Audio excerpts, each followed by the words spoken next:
Hi, this is author-philosopher Ronald E. Springer of EthicsUnderground.com, returning with the continuation of the reading of Moral Armor, Chapter 7, Part 16, Fundamental Human Rights.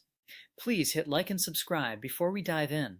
Human energy is only safe where predation is disallowed by law. Only in America and other environments similar in design can there be great enterprises, allowing a man's energy to be open to the world and spread across a continent.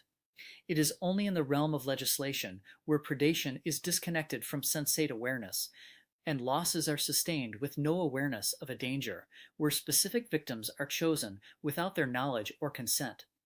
Self-made man has gathered all the key variants of evil in social action, compiled throughout history to provide basic legal protection for every man's benefit, called the Bill of Rights. The most solid countries are those with a sound Bill of Rights, while those without are hollowed-out shells waiting to crack. It is such a document that states explicitly that the purpose of a government is to protect its people, an end to which all other intentions must yield. The great rights of mankind must expressly be declared, whose honor must supersede all other governmental action or statutes if they are deemed by this standard unconstitutional. Its purpose in practice is to qualify power, to guard against legislative and executive abuses, and protect would-be prey against its predator. In all social realms, every man must be free to think, speak, and disseminate his ideas to those interested by his own means. To do so, no peaceable gathering may be disallowed. A lesson seen again in Hitler's Munich days, used as a way to avoid mass movements against a current regime. No governmental stand may be taken for a particular religion, religious persecution being the reason our settlers left England to begin with.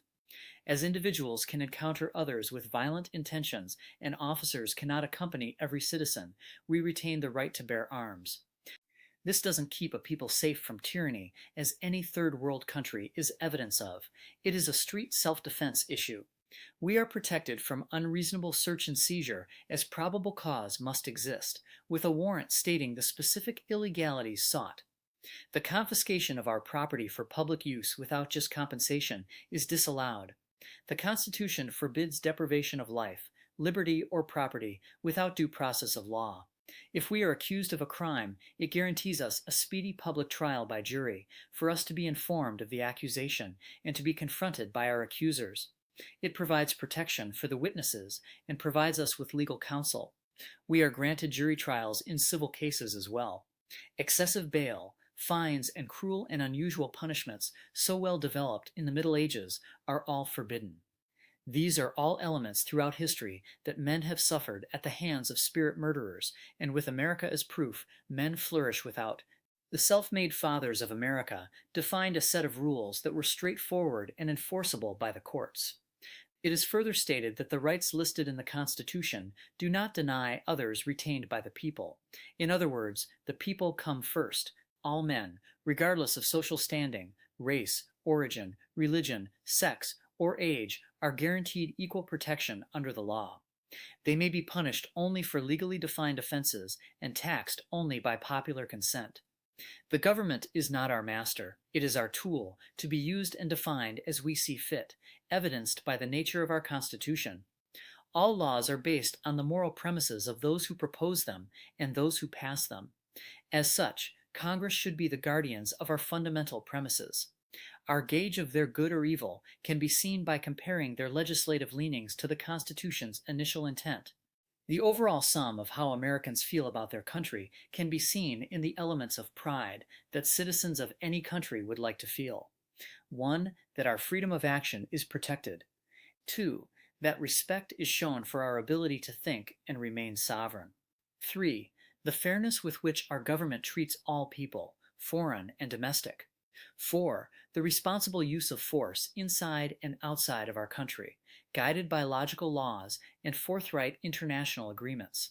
5. The protection our system provides, instead of the peril it could cause.